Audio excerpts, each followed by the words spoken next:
welcome to another session. We will continue our journey in the world of algorithms. As usual, we will start with some memory refresh and call what we have seen last week.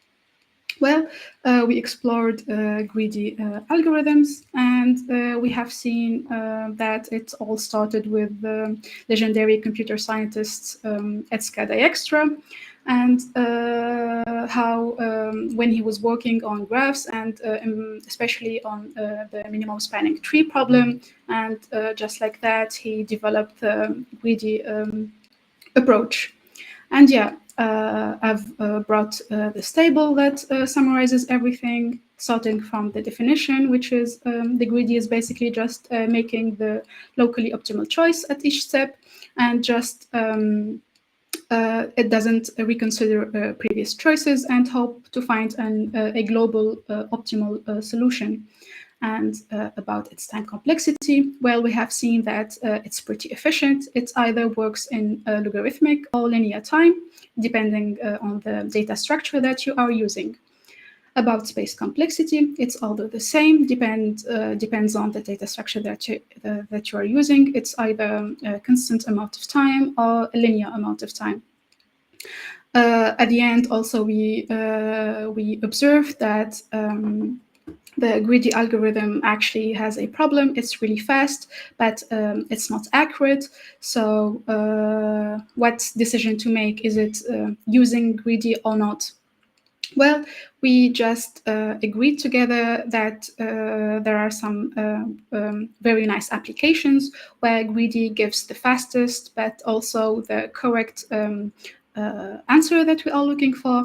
And it's basically when the greedy choice property and the optimal substructure hold together, or also when problems involve optimization. And last but not least, when efficiency is crucial, and other methods like dynamic programming or divide and conquer or any other approach is actually too slow, and all I care about in this problem is time efficiency and not really an accurate output. Yeah, and now let's move to today's topic, which is divide and conquer algorithms. Now, how does it actually work? Well, simply there are 3 steps. And just like the name says, it's divide and conquer. So basically, the first step is divide. We divide the given problem into subproblems using recursion. Then second, we conquer. We solve the smaller subproblems recursively. And what's the third step then? Well, it's basically combine. We just combine the solutions of the subproblems that found in the second step. And just like that, we have the global solution for our problem as a whole. Yeah, and let's just see an example in real life. Just imagine it's a beautiful Sunday and you have invited your friends over for dinner. Everything is ready and nicely cooked, except for one thing, cutting the bread. Now, the problem is given a bread, we need to divide it into 8 even pieces without using any measuring tape. Well, an idea or an approach to solve this problem could be dividing the bread into half to get 2 1/2 pieces. Then, as a second step, we just again cut these pieces into 2 each to get 4 1/4 pieces. As third step, we just repeat this process one more time to get 8 1/8 pieces. And just simply in 3 steps, we had a nicely 8 even pieces of bread. Yeah, and the approach that we took would visually look like something like this. We start with the bread that we had. We cut it into 2 halves, and then recursively cut it into also 2 halves each one, and then also recursively cut it into 2 halves until we reach the base case and our aim, which is a 1/8 half. And just like that, you have also finished the cutting the bread task, and everyone is happy and enjoying the dinner. Okay, but the question is, what does that have to do with algorithms and real life applications, not just having fun time with friends? Well, basically, in computer science, binary research is a very good example of divide and conquer paradigm. Yeah, okay, new word and new vocabulary. What does binary research mean? Well, binary research is basically just given a sorted list and a value to find as inputs. We traverse the list to find the value that we are looking for. So the function gets two inputs, which is the array or the list and the value that we are looking for. And what's the difference between binary and linear search or normal search? Well, basically, the main point of difference between those is how the list is traversed. Yeah, so let's see precisely how it's traversed with linear search. In a linear searching, you go from the start until the end to find what you are looking for, just iteratively checking all the lists items. And if you reach the end and you haven't found the value, then simply the item or the number that you are looking for, it's not there, so you just return false. And if you found it on your way, then just return true and stop the algorithm. And let's see how it works with this array or this list. For example, we are looking for the element with the value 33. So we just start with the element 10. We check, does it equal to 33? It doesn't, so we just iteratively go to its neighbor. So e gets e plus 1, and we go to the element with the value 14. Does it equal to 33? Obviously not, unless you have failed your analysis exam. Yeah, anyway, we move to the next element. So it's 19, it's not equal to 33. We keep moving and visiting its neighbors until either we reach an element that is equal to 33, which is our case, and we return true, or we just traverse the whole array and the element is not really found, so we just return false. But luckily enough, in this case, it's found. We have the green light, and yeah, we just return true. Yeah. And how does this traverse search look with the binary approach? Well, just like the bread, we start from the middle of the array and we divide the list into halves, then compare the middle value with what we are looking for. If the value is greater than the value that we are looking for, then repeat the process in the left half. And else, which means the value is smaller, then we repeat the process with the right half. And if we then you just repeat this until you cannot divide your input list anymore. So you reached a base case, basically. And if we visualize this, we will have the same array and we will look for the same number, so it's 33.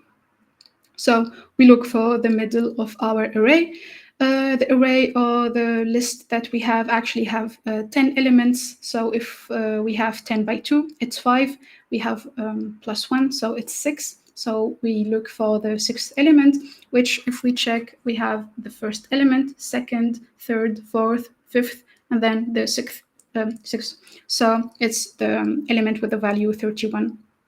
And we check, we compare the 31 with the 33. Obviously, it's smaller. So as said, if it's smaller, then we check the elements that are bigger, and therefore we will go and visit the right sub-array, I will call it, and mark the left one, the left sub-array as useless or as visited as you wish. And the thing is, from now on, we will behave as if the only this part of the array exists. So now this element doesn't really have the index 7, but it has the index 1. So yeah, we are looking at this array as a new whole array. Yeah, And if we apply the same logic recursively, we will check the middle element of the new array that we had as that we gave to our function as input. So we have 4 elements. 4 by 2 is 2, plus 1 is 3. So the third element in this array is 42. As usual, we compare 42 with 33. Yeah, it's bigger. So we now, instead of visiting the right sub list, we go and visit the left sublist, since the left sublist has smaller elements that the 42. That's logic. And yeah, we mark the right one as useless or visited, and now recursively work on the new input array that we have, which has 2 elements. As usual, we check what's the middle of the array. This array has 2 elements, 33 and 35. Well, 2 by 2 is 1, 1 plus 1 is 2. So we go and mark the second element of the array as the middle one. Yeah, and we compare the number that we are looking for, which is 33, and the middle element, which is 35. So yeah, 35 is bigger. Then, so we just recursively call the function, and as input, we give the left subarray as input, and yeah, mark the right one or the self as useless or visited. Yeah, recursively we visit the last array that we have, which happens to have only 1 element, so it's also the middle element, and we just compare them. And yeah, 33 is equal to 33, so we return true. Now, yeah, performance. How is the performance of linear versus binary?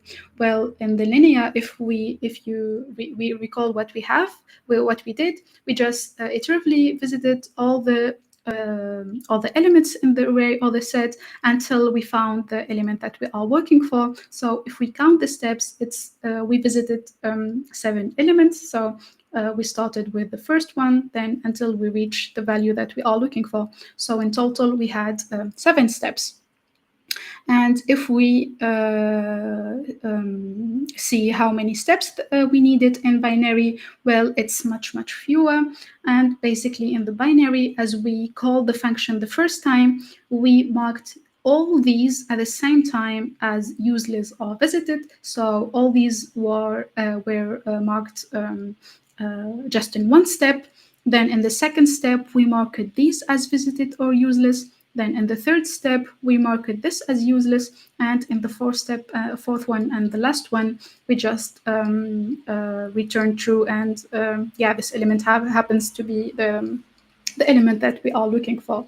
So in total, it just gave us the right result in 4 steps. So, which is actually pretty efficient. And that's why binary search is used and more efficient than the linear search. Now the question is it always efficient, or it happens to be just good in this example or with this small input size, since 10 elements isn't really a big input size? Well, the answer is yes, it is always efficient. And if we recall what we have seen in the sorting session, I guess, yeah, we have seen the merge sort. So we have seen how the divide logic works. So we start with this array, and slowly we build the graph or the tree that will be resulted from dividing the inputs. And back then we spoke about how this recurrence relation is solved and how we determine its time complexity. So we spoke about the master theorem, and we have seen its 3 cases and its parameters. And we concluded that time that actually dividing happens to be the second case, where the summation of the alpha e's at the power of k is equal to 1. So the time complexity is big O of n at the power of k log n. And in our case, k is 0. Since we are not combining any results at the end, we are just dividing the array or the set and looking for the number. So k is actually 0. And that's why at the end it's a logarithmic time. So logarithmic is pretty much efficient. And me personally, I will be very happy to look for items in logarithmic time. Yeah. Now, can I always use binary search for every problem, since it's efficient and very nice to use and also simple to implement? Well, the answer is yes, but you just have to follow some rules, many rules, or just one basically. Just your list must be sorted. That's the only rule that you have to follow. Well, yeah, okay, you got this. The list must be sorted. Well, now let's see a real life case on where actually binary research is implemented, and it actually will be really helpful to use. Well, imagine you are writing some code, and a function in your code was working at some point in the past, but now it's not anymore. That happens all the time. It's okay. Yeah. So you just fix the function and upload the changes that you made, and create a merge request, and everything is fine at this point actually. But then it happens that your coworker or your friend asks the hard question, hey, this worked before, could you please tell me where it stopped working? So he needs the last commit that you made where the function was actually working. And yeah, if you are like me, your project have tons of commits, and also have fun when your commit history looks like this, because mine looks like this actually. Where as I start coding and start committing and pushing, the first commit is really fancy and really describes what I'm doing very nice. So created main loop and time control, then enabled config file parsing. But as I go further in my project, my commit messages get less and less informative and very silly. For example, here, more code, here I have code, I don't know what I'm doing, and so on and so forth. So yeah, okay, how am I gonna solve this problem? Which commit actually resonates with the last version of the code that he's asking for? That's really problematic. So what is the solution for this problem? Well, there are three options. Either you start crying in the corner and regretting that you are not really writing comprehensive commits. Or second, you just traverse all the commits until you find one when it was working. So per hand, you just check out to every commit and run the code and check if it was working or not. And that will be taking so much time, trust me, especially if you, I don't know, the project is a 2 months old project. So probably you will have above 100 commits, I guess. Or third step or third option could be do something good with the knowledge you have. Well, we just learned binary research search, so okay, let's just use this knowledge to solve this problem. Since our commit history is sorted by the date of the commit, so we can perform a binary search on the commit history. How is that exactly? Well, first, you just select some old commits as our starting point, and the current commit as the last item. Then we select the middle one and check out that commit.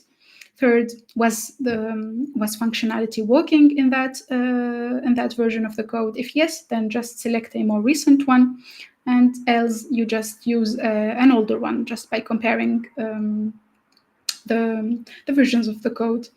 And then, yeah, the moral of this story, if you know how to do something fast, just do it. And algorithms are actually very useful in real life. Well, yeah, long story, short story. I guess 2 weeks ago, we have covered dynamic programming. Yeah, 2 weeks ago. Yeah, and the core idea behind it was just to solve problems once and store the results to avoid recomputations. And last week we have seen greedy algorithms, which actually make the best local choice at each step and hope for the global optimum. And today we have seen divide and conquer. So you just split the problem into integrated subproblems, solve them, then combine the results. And if you ask me which one when to use, well, I can't really tell you. Basically, it depends on the problem you are working on. Also, it depends on your preferences.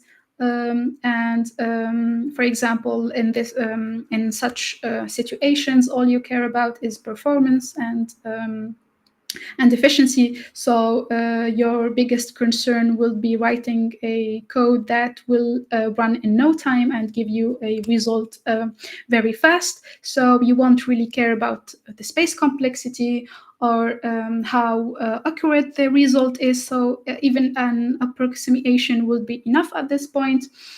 Yeah, and sometimes you just want to have some accurate solutions, and it will be okay if it takes more time and is actually slower than other approaches. So I think just with some experience and trying, you will have some instinct on how to approach each problem and to have and how to correctly choose the right algorithm to solve it, and also the right data structure to do it. Well, yeah, that was it actually for today. What we will see next. Well, as Anna said, this is actually our last session, and I just advise you to practice, practice, practice, because seeing some videos and reading some articles is nice. You will collect some passive knowledge, but in programming, this won't be really enough. You have to really practice, and in no time you will be very good, and you will have a great solving problems techniques. Yeah, thanks so much for paying attention. And as usual, this is a QR code to connect with me. I hope this session was informative and very nice and useful. And if you have questions, just ask them. I've left, as usual, 5 minutes for questions. So yeah, I will stop sharing, and it's your time to pose your questions.